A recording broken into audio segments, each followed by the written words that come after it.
Florence, 1463. A monk named Leonardo da Pistoia arrives from Macedonia, carrying a manuscript that has not been read in the Latin West for over 1,000 years, the Corpus Hermeticum, a collection of texts attributed to Hermes Trismegistus, the figure that the ancient world described as the teacher of Moses, the instructor of Pythagoras, and the source of all mystery tradition in the Western world. Cosimo de Medici, the most powerful man in Europe, and the patron of the Florentine Renaissance, is dying.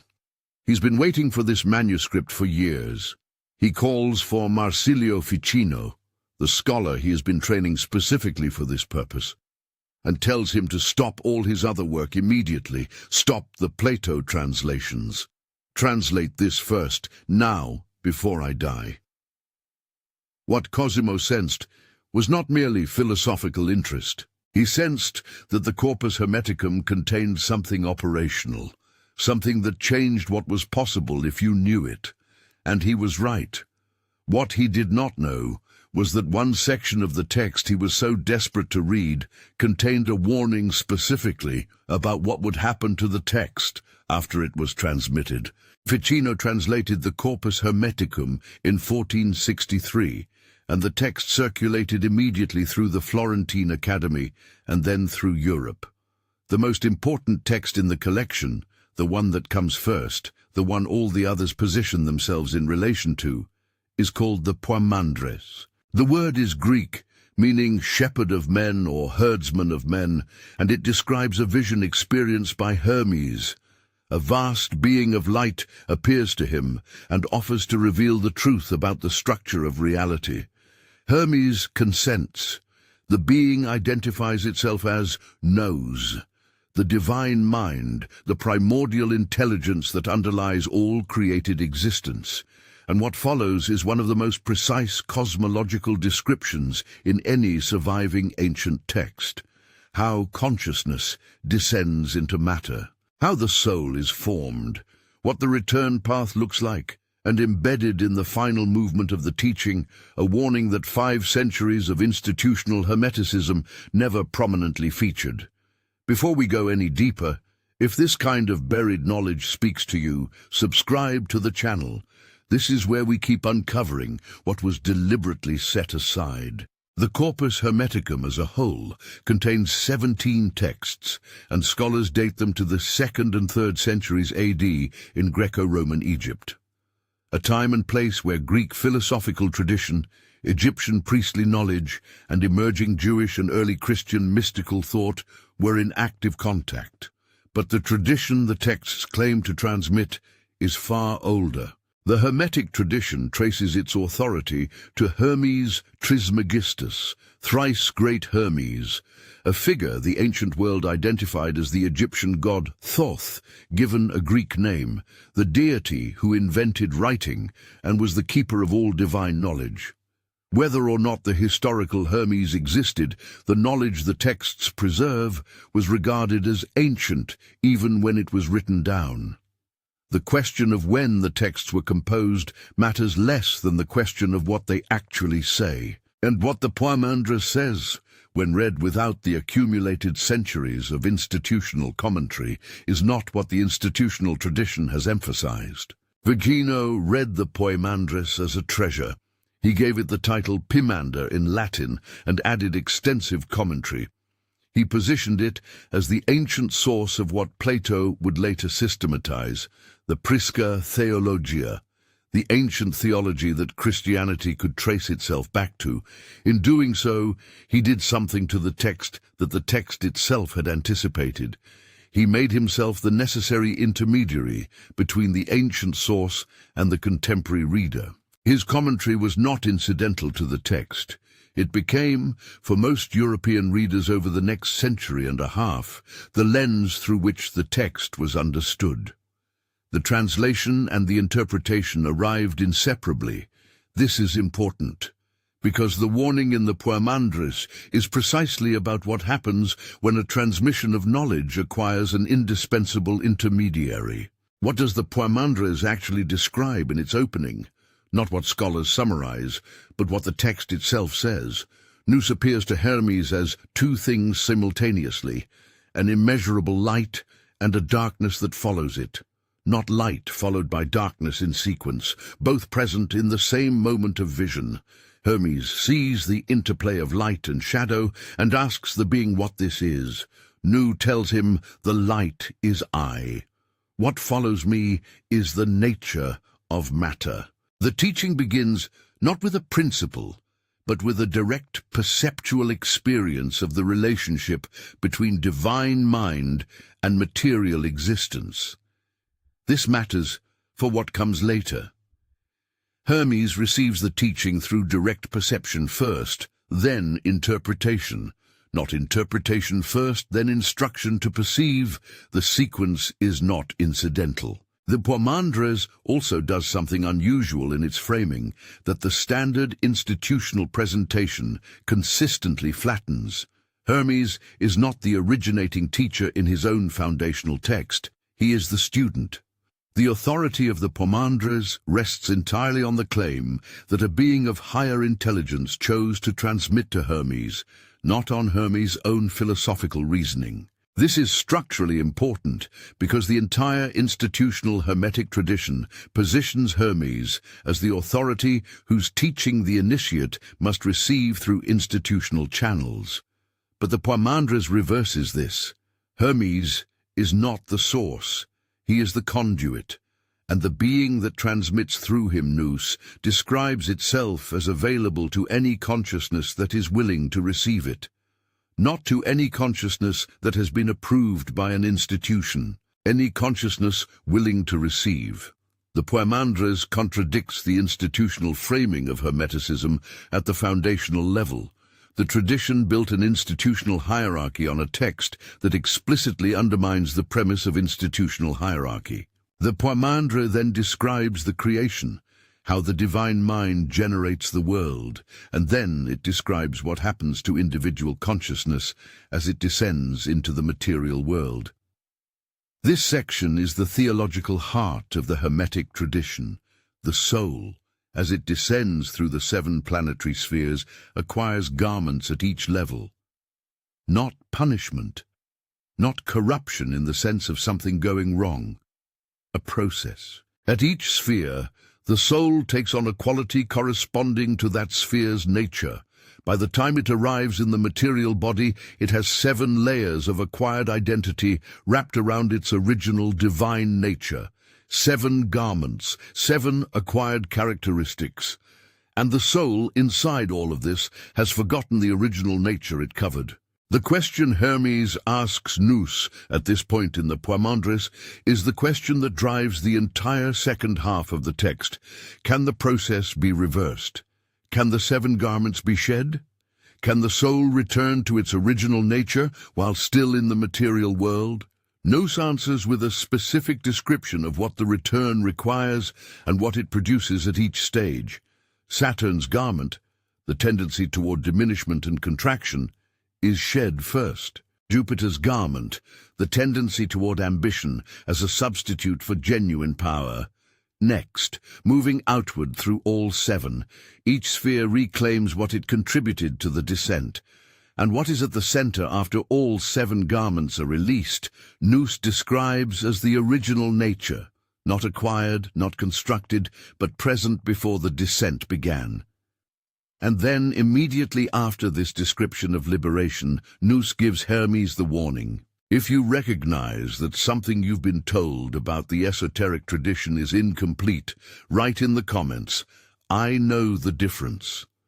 That recognition is the beginning of what Hermes was protecting. The Poimandres describes the ascent through the spheres in terms that the institutional tradition regularly presents as metaphor. They are not presented as metaphor in the text. Nous gives Hermes a specific operational description. At the boundary of each sphere, the consciousness surrenders the quality it acquired during its descent through that sphere. At the lunar sphere, the outermost boundary, it surrenders the biological drives of growth and diminishment that the body carries. At Mercury's sphere, moving inward, It surrenders the tendency to use intelligence for deception and cunning rather than perception. At Venus, it surrenders the capacity for ungoverned desire. At the Sun, it surrenders the need for external validation of one's authority and identity.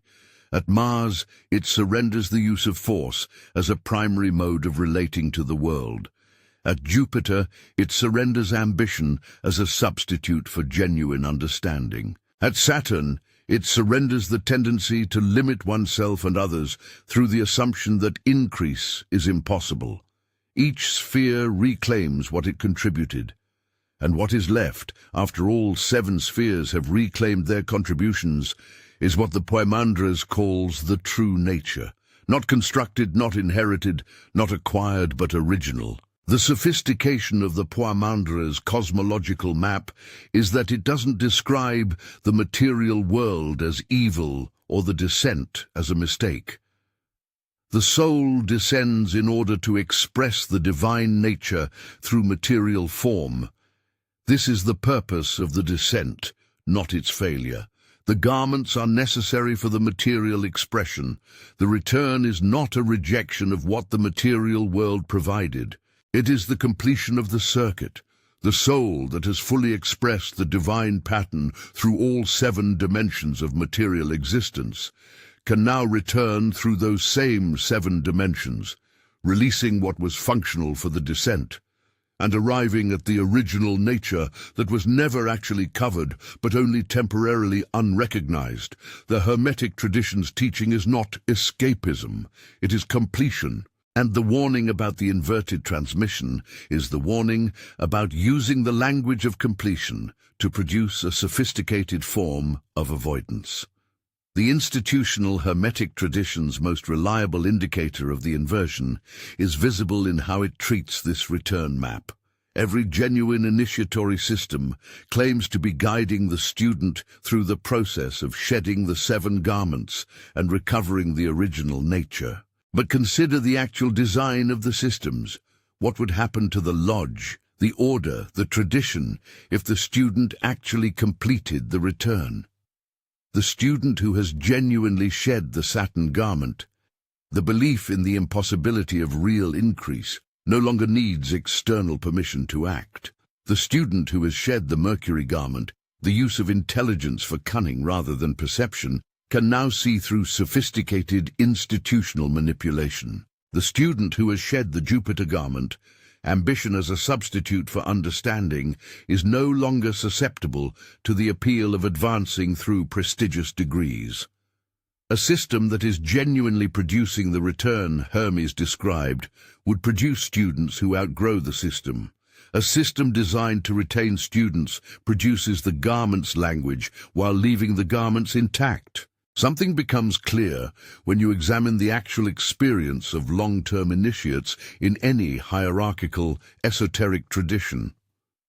The ones who have advanced furthest through the degrees are not reliably the ones who are most independently perceptive, most able to function without the system's framework, most capable of direct transmission to others outside the system. Sometimes the inverse is true.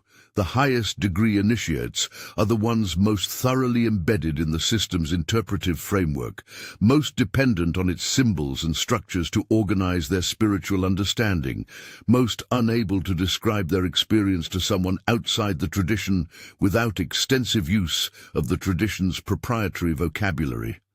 This is not a criticism of the individuals. It is a description of what the inverted transmission, run over decades, produces in a sincere student. The genuinely uncomfortable implication of Hermes's diagnostic, the reason the occult world tried to bury the warning specifically rather than any other part of the text, is that the diagnostic applies universally to every tradition, including the one transmitting the diagnostic, including this video. A teaching about recognizing the inverted transmission is itself subject to the same test. Does it, over time, increase your capacity for independent perception, or does it increase your dependence on the specific framework that identifies inverted transmissions? If understanding Hermes' warning requires continued engagement with this channel to function, the warning has been transmitted in inverted form. The clean transmission of the diagnostic gives you a tool that works without the transmitter present. You now have the question. You can apply it to everything, including its source. Now, the historical record of the 5 centuries after Ficino's translation becomes readable in a new way.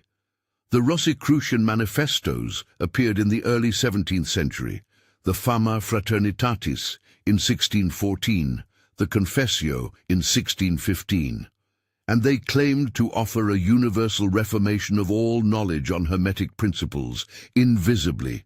The fraternity was invisible. Its members were scattered through Europe in secret. You could not seek them. They would find you if you were worthy. The universalism of Hermetic direct access, anyone, anywhere, the marketplace model from the Poimandres, was reformulated as an invitation to be selected by an invisible institution. Universal knowledge, institutional access. The structure of the invitation performed the inversion, while the language of the manifesto described liberation. The warning is not a separate section. It is embedded in the same teaching about liberation, which is itself the signal that Hermes intended them to be read together, not separately. New tells Hermes, the knowledge you have just received, the mechanism of the return, the path through the 7 spheres back to the original nature. This knowledge carries a specific risk that is unique to it, not the risk of misunderstanding. Not the risk of applying the teaching incorrectly through good faith error. A different risk, the knowledge, if received but not enacted, inverts. The soul that knows the mechanism of return and does not enact it becomes more identified with the material world than the soul that never received the knowledge at all. Receiving without enacting is not neutral. It makes the material identification more sophisticated, more defended, more invisible to the one holding it. Knowing without doing produces a refined cage, and this is the warning the occult world buried. Why does this inversion happen? Nous explains in the text with a logic that is worth sitting with. The soul that receives knowledge of its divine nature now has a new self-concept to protect. I know I am divine. This self-concept is still a garment, still a layer of acquired identity. But it is a garment made of spiritual language, which makes it the most difficult kind to see as a garment at all. The soul that says, I know I am not my material circumstances, I know my true nature is divine, and stops there has added a new layer to the stack, not removed one. The knowledge has been taken in and made into an identity, not used to shed identities. Nous is precise. The difference between knowledge that liberates and knowledge that creates more refined bondage is not the content of the knowledge. It is what the receiver does with it. This is the teaching the Hermetic orders that survived the Inquisition consistently underemphasized, and underemphasizing it was not accidental. If the warning is prominent, the entire structure of initiatory transmission becomes structurally inconsistent with itself.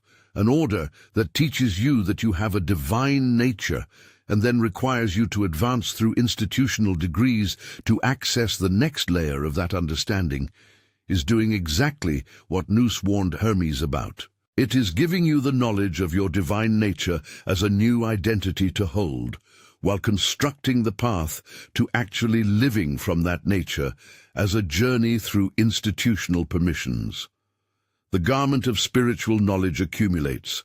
The return through the spheres doesn't happen, and the student remains, over years and decades of initiation, in a more sophisticated version of the bondage the order claimed to address. If this content is opening something in you, let me know by liking this video. It helps more people find this at the right moment. The Poimandres gives Hermes a specific diagnostic tool for distinguishing the clean transmission from the inverted one. Not a list of suspect organizations, not a doctrinal test. A single functional question. After receiving this teaching, does the student become more capable of independent perception, or more dependent on the teacher, the system, the order for interpretation. New describes the outcome of the clean transmission as gnosis, not belief that the divine nature is real, but direct knowing that functions independently of external confirmation. And nous describes the outcome of the inverted transmission as something that looks identical from the outside. The same vocabulary, the same framework, the same 7 spheres, but producing pistis rather than gnosis. Pistis in the Greek means faith, belief, the state of holding something as true because a trusted source said so. Pistis is not the enemy of the tradition, but pistis is not the destination, and a transmission that consistently delivers more refined pistis while promising gnosis has performed the inversion Hermes warned about. The vocabulary difference matters. English uses faith and knowledge as if they occupy adjacent positions on a spectrum of certainty. Greek preserves a categorical distinction between them that does not translate cleanly. Pistis is holding as true. Gnosis is knowing directly. They are not degrees of confidence. They are different modes of relationship to what you hold. The Poimandres is a text about the path from pistis to gnosis, from I believe I have a divine nature to I know directly as a mode of perception what that nature is and can act from it without external confirmation. The warning about the inverted transmission is specifically about teaching that accumulates pistis while claiming to produce gnosis.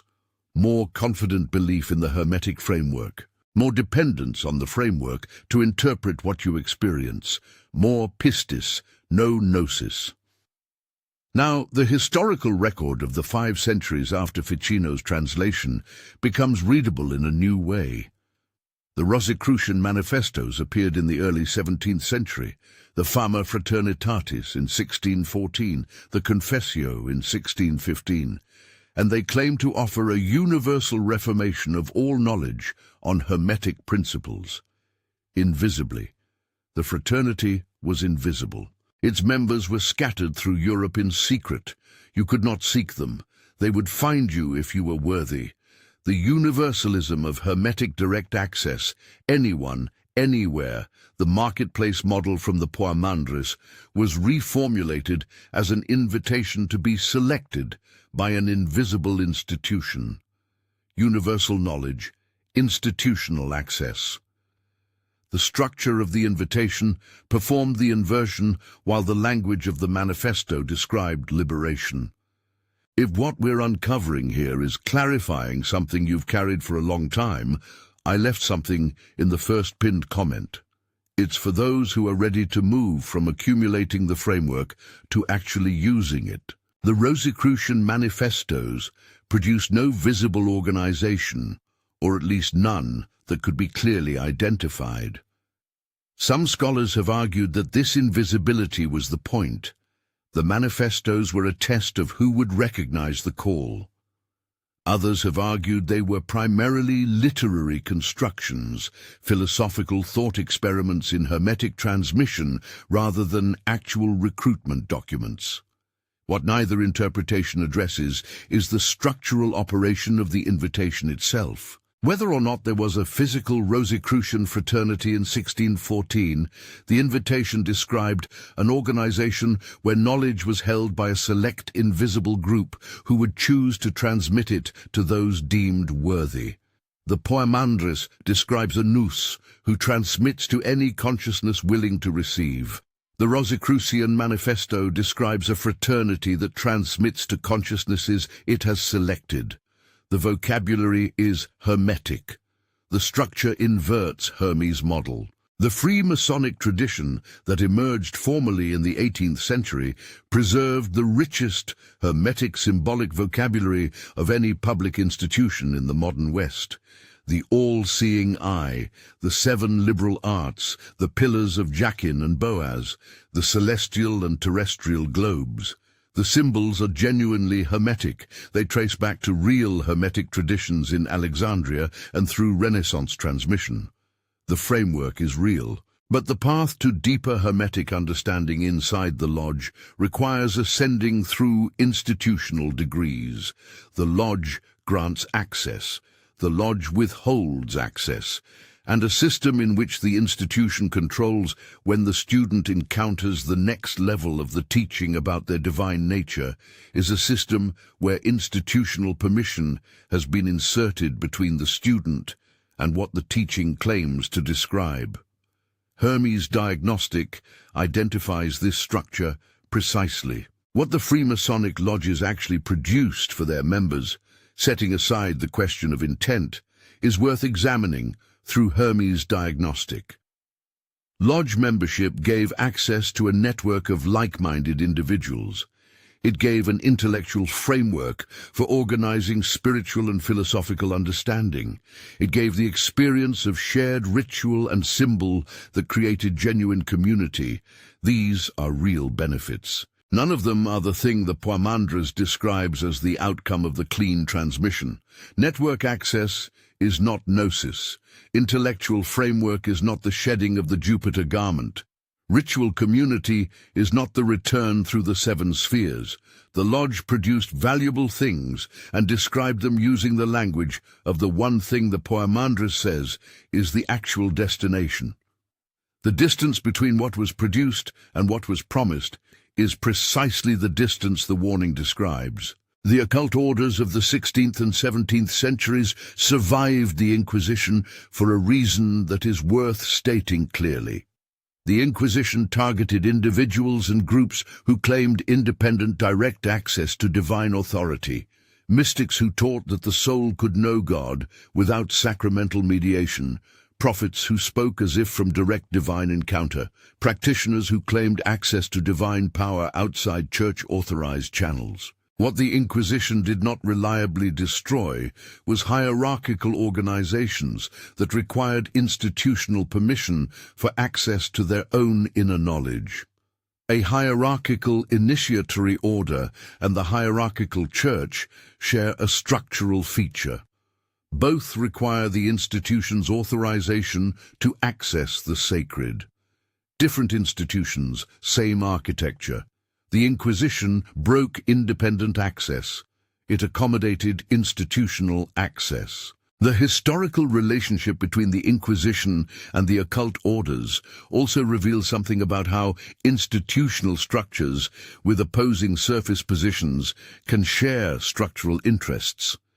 The Catholic Church and the emerging occult orders of Renaissance Europe appear to be in direct opposition, one suppressing esoteric knowledge, the other preserving it, but both were hierarchical institutions that organized access to their respective versions of the sacred through authorized channels. What they shared was more structurally significant than what divided them.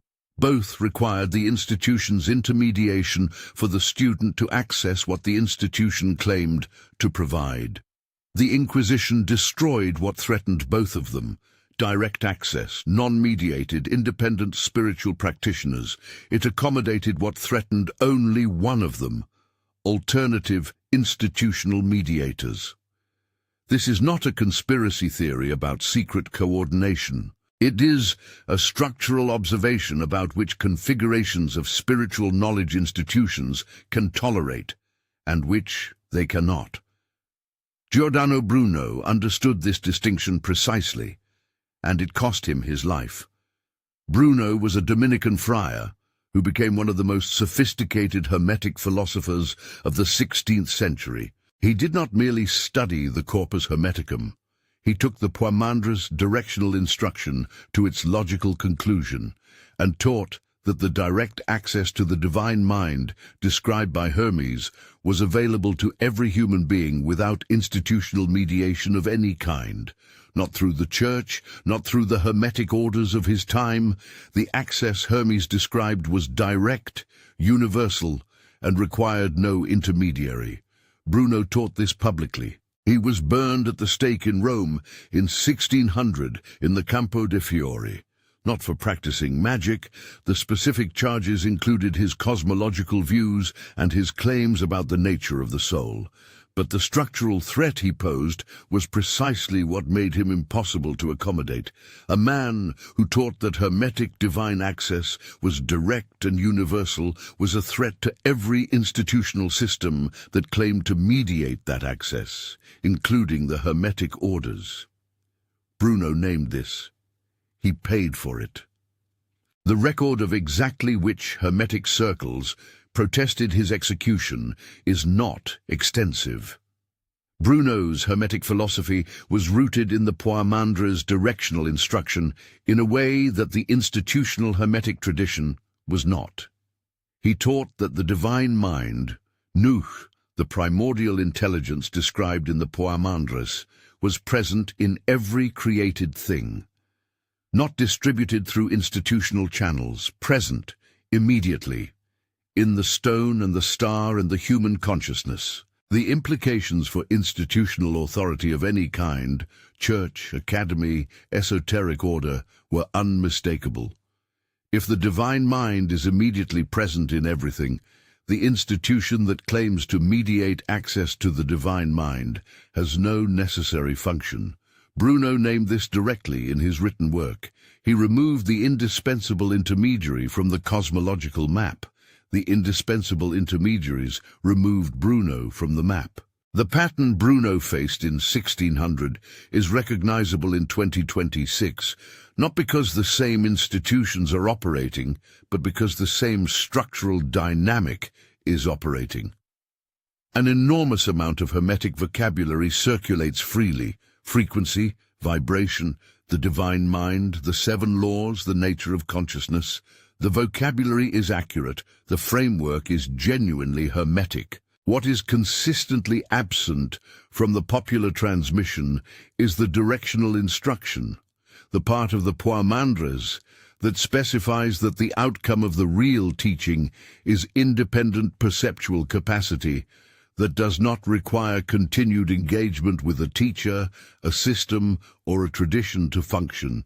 The clean transmission produces something that works without the framework present. The inverted transmission produces more sophisticated need for the framework. Here is the inversion that most spiritual content performs without naming it. The framework is presented as leading to liberation, but the implied outcome of continued engagement with the content is continued engagement with the content. Liberation content that requires continuous consumption to produce liberation is not producing gnosis. It is producing more refined pistis, belief in the framework, familiarity with the vocabulary, fluency in the language of divine nature without the independent perceptual shift that the Poimandres describes as the actual destination. Hermes' diagnostic cuts through vocabulary entirely. Does this teaching over time increase your capacity to perceive without it? That is the only question the warning requires you to ask. The objection arrives quickly, and it deserves a direct response. But all learning requires a teacher. Isn't dependence on a framework just how knowledge works? Nous addresses this in the Poimandres itself, the teaching relationship. Nous models with Hermes is not one of continued dependence, it ends. The Poimandres describes Nous transmitting the knowledge and then releasing Hermes to go and do the same thing for others. The relationship has a direction and a terminus.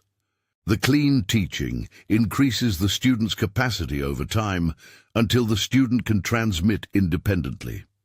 The inverted teaching increases the student's engagement with the system over time without producing the capacity for independent transmission.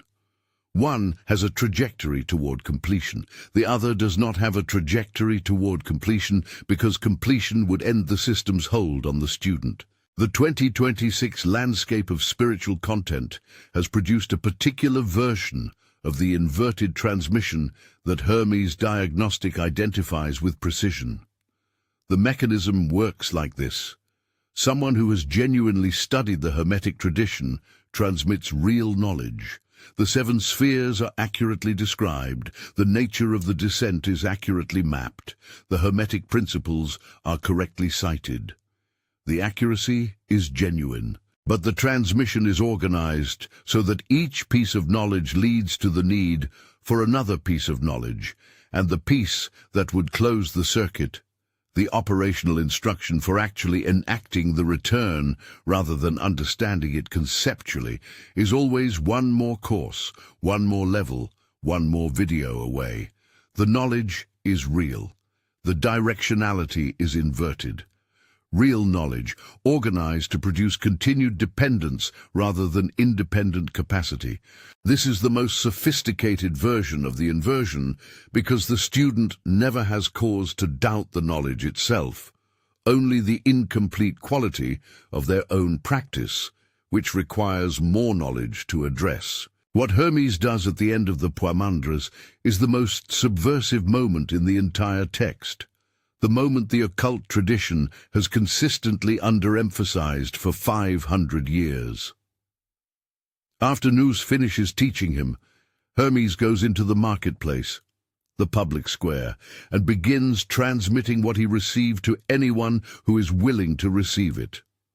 Not to selected initiates, not to candidates who have passed entrance requirements, not to students who have completed the lower degrees. Anyone in the marketplace who is willing to hear. He gives the return path, the mechanism of shedding the 7 garments, directly, immediately, without institutional screening. The Poimandres doesn't treat this as a reckless breach of protocol.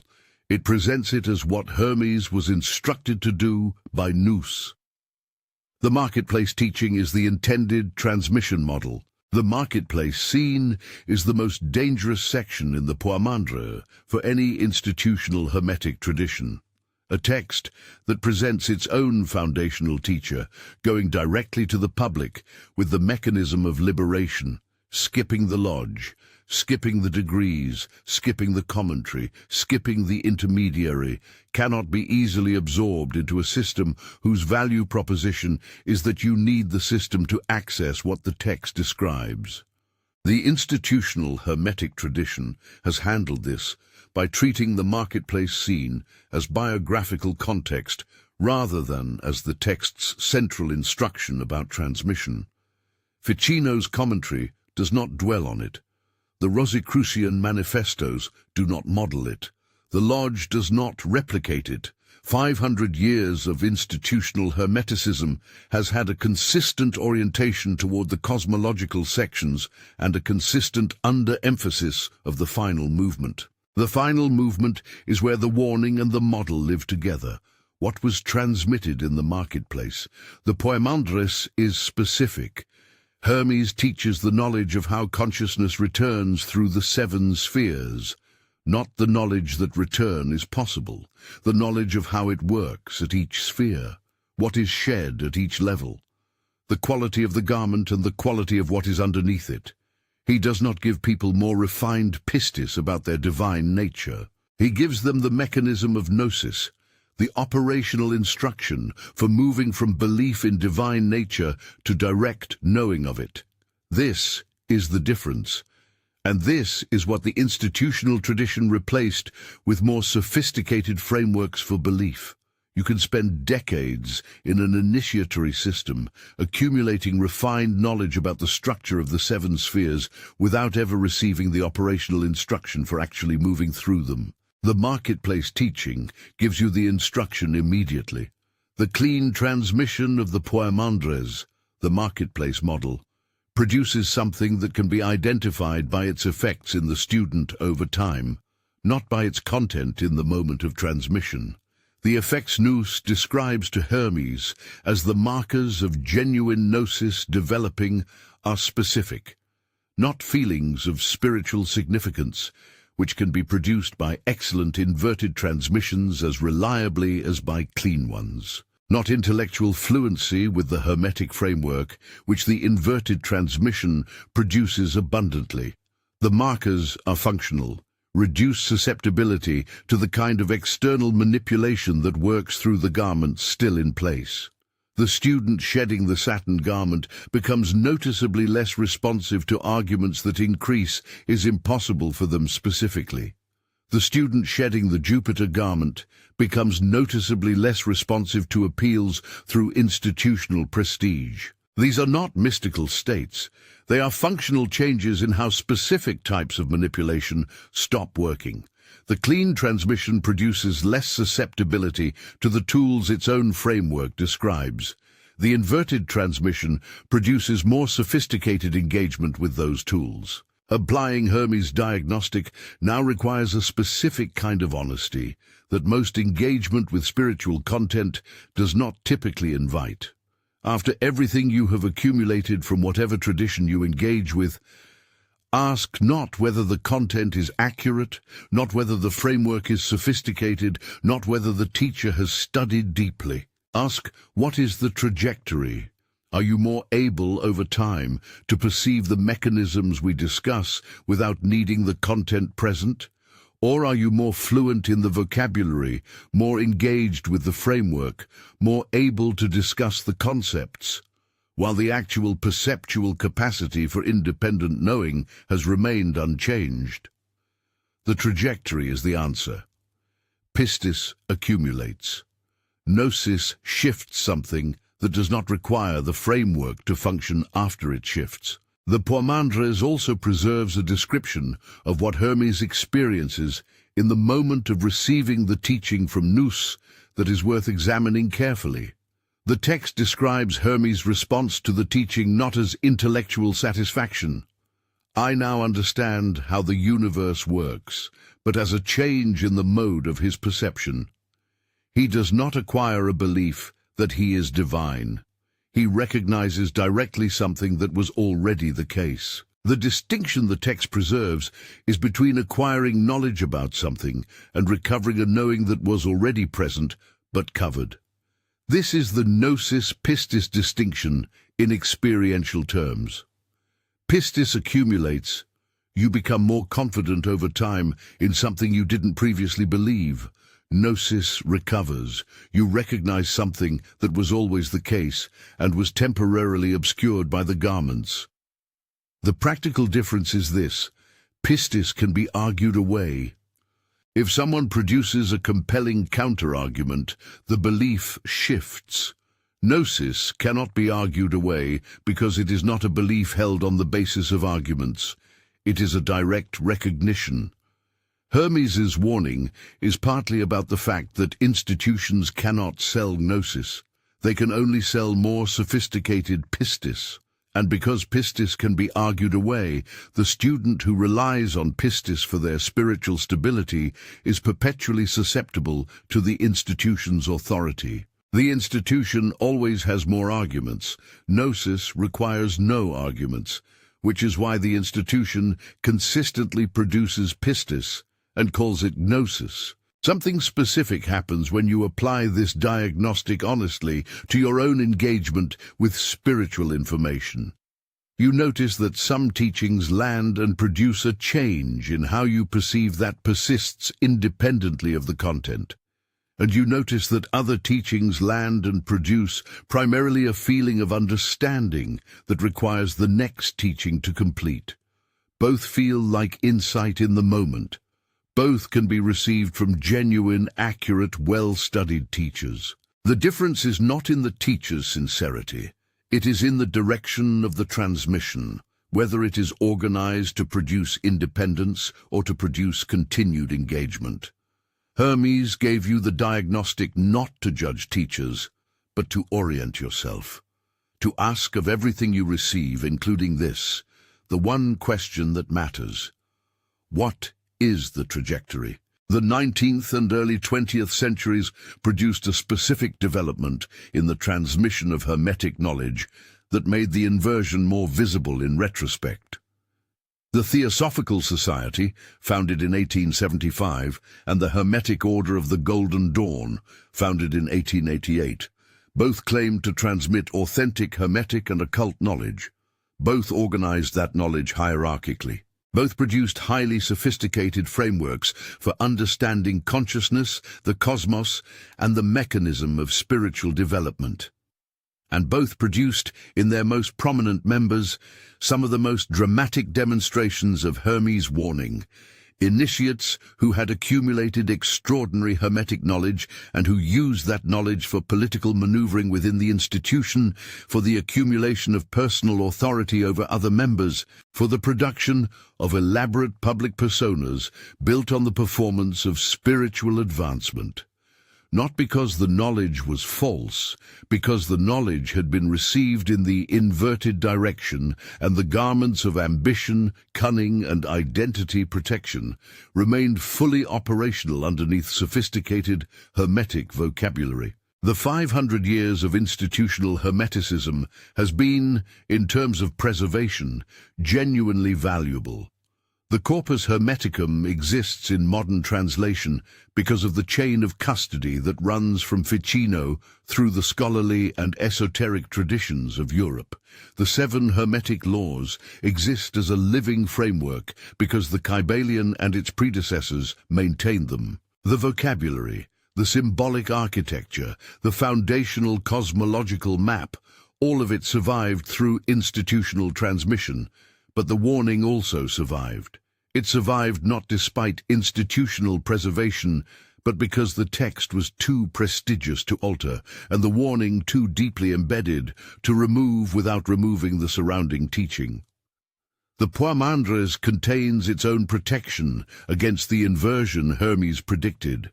He put the diagnostic in the text itself, and now you have it. The marketplace scene in the Poimandres is not Hermes going out with the intention of teaching. The text is specific. Nous instructs Hermes to transmit what he received. Hermes doesn't design a transmission system. He doesn't establish credentials. He goes out and begins to the people who are present. Some respond, some mock and walk away. The Poimandres records this as well. Hermes doesn't pursue those who leave. He continues transmitting to those who remain. The clean transmission model is available regardless of the audience's preparation level. The preparation happens in the receiving, not in institutional screening before the receiving. This is the model that would, if widely adopted, make every institutional mediator of Hermetic knowledge structurally unnecessary. The knowledge goes directly. The nous is available to any consciousness willing to receive it. The preparation is the willingness, not the degree. Giordano Bruno stood in the Campo de' Fiori in Rome in 1600 and faced what happens to anyone who takes the marketplace model seriously enough to live it without institutional cover. His last words are not reliably recorded. What is recorded is that after 8 years of imprisonment by the Inquisition, he refused to recant, not out of stubbornness, out of the consistency of someone who had actually received gnosis rather than pistis. Pistis can be argued out of you under sufficient pressure.